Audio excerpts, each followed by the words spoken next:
Jai Hind children, welcome back. In the last class, we had learned the chapter A Letter to God, right?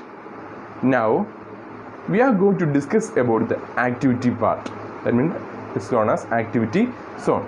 In this activity zone, we are going to give importance to two topics. The first one is relative clauses, and the second one is metaphor.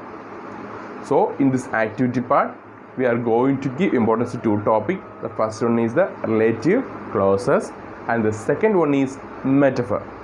Shall we start? Okay, guys, let's move to the topic.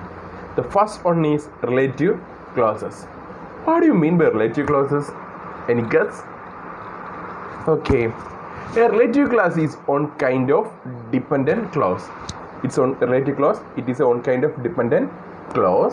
And the second thing is it have a subject and a verb, but it can't stand alone. It have subject and a verb, but it can't stand alone. The third one is it is sometimes called adjective clauses because it functions like an adjective. It gives us more information about noun. Sometimes it is commonly known as adjective clause because it's always give information about the noun.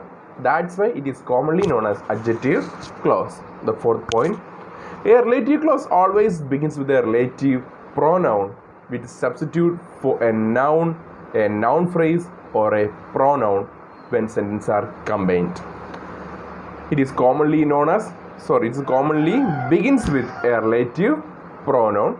That relative pronoun emphasize noun phrase and a pronoun. Okay.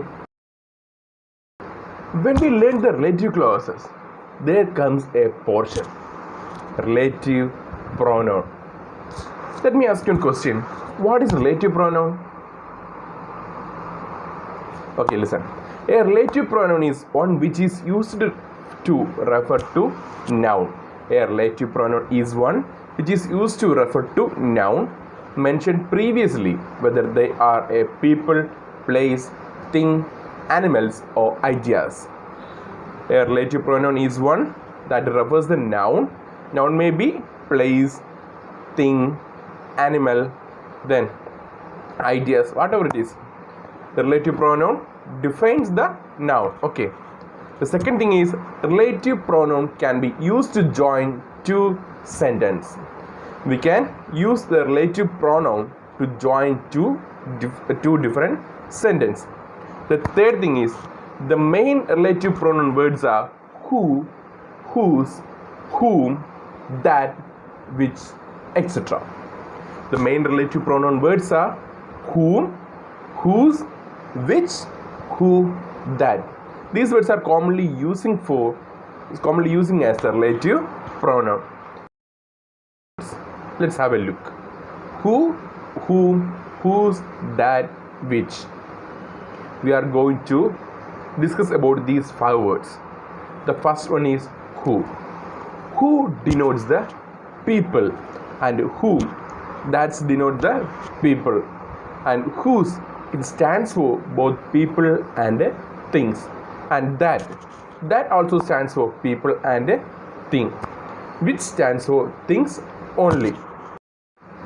Okay, let's lay our topic with some example. Please look at the screen. I like the person. The person was nice to me. The first sentence, I like the person. Second sentence, the person was nice to me. In the sentence, the person is repeating, I like the person. Second sentence, this person was nice to me. So the red lined portion, that means the word that covered with a red line, that is subject, right?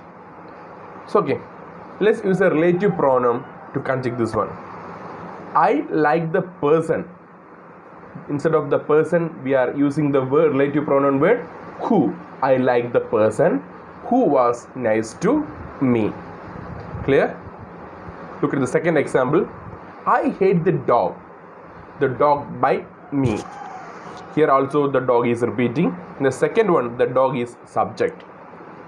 So the where we are using the relative clauses. I hate the dog, that stands for the relative pronoun. I hate the dog that bite me. Clear? Next example. I like the bike. My father gave me the bike. Here the bike is repeating, and the second sentence the bike is stands in the place of object. Let's look.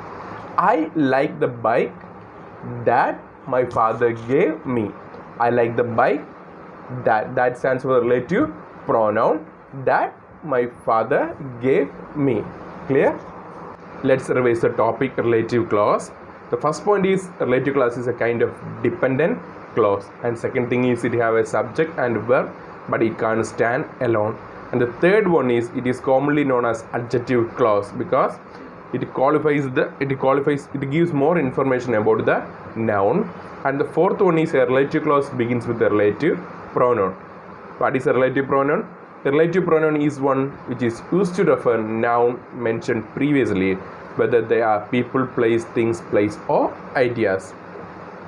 A relative pronoun can be used to join two sentences. And the third point, the word which, who, whose, that, whom are commonly using as a relative pronoun. Is it clear?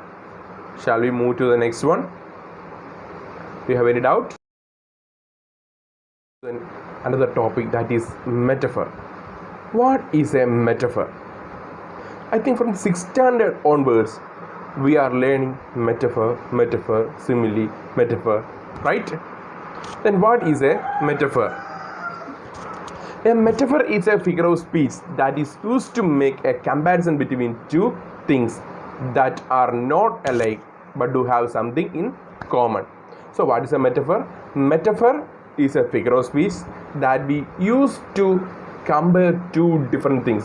Simply we can say the metaphor is a figure of speech that we are using to compare two different things. Look at the screen. You have an example. Your brain is a computer. Your brain is a computer. And the second thing is time is money. Okay? Your brain. Here, your brain is compared to a computer. Both are entirely different, right? Your brain is compared to a computer. And the second thing is time is money. Both the time is precious and money is precious. They have no similarities, right? Time is money. Here we are comparing time with money. Both two things are very precious, so they have no relation. Time is money means both are very important. That's why they compare time with the money. Is it clear? It's an activity zone. Here I'm going to give you some example. From this example you have to identify which one is metaphor and which one is simile. Okay? Listen to the first question on the screen. This house is as clean as a whistle. Second one, she is as thin as a rake. The third thing is, don't just sit there like a bum on a log. Fourth one, he is as strong as an ox. Fifth one, they fought like cat and dogs. Next one, their lawn is a green carpet. Next one, the world is a stage. Their home was a prison. The last one, laughter is the best medicine. Just go through the example and learn the content. Let's move to the topic, metaphor. Metaphor, we already told, metaphor is a figure of speech and it directly compares one thing to another. The main difference between metaphor and simile is the word like and as is used for comparison in similes. In similes, we use the word like and as for the comparison. Both metaphor and similes that we are using to compare sentence, but in simile, for the comparison, we are using the word like and as. Clear? If the idea is clear, you can easily access which one is metaphor and which one is simile. You can easily sort out which one is metaphor and which one is simile. Shall we go? Example and check which one is simile and which one is metaphor. The first question, This house is as clean as a whistle. Here the word as is there, so it comes under simile. It is simile. Second thing, she is as thin as a rake. Here also as is there, it also comes simile. Don't just sit there like a bum on a log. Like is there, so it also go with a simile. Next one, he is as strong as an ox. Here as is there, so it also go with a simile. The next one, they fought like cat and dogs. Here also like is there, so this one also go with a simile. Next, that lawn is a green carpet. Here no like, no as, so it goes with the metaphor. The world is a stage. This is one of the famous lines by Shakespeare. The world is a stage. So the world is a stage, so there is no like, no as. It's also move with the metaphor. Their home was a prison. It also go with the metaphor. Laughter is the best medicine. There is no like, no as, so it also move to metaphor side. Clear? From these examples, we can clearly identify the difference between metaphor and a simile. What is a metaphor? Metaphor is a figure of speech that we use to compare two different things. But in metaphor, we are not using the word like and as. Clear?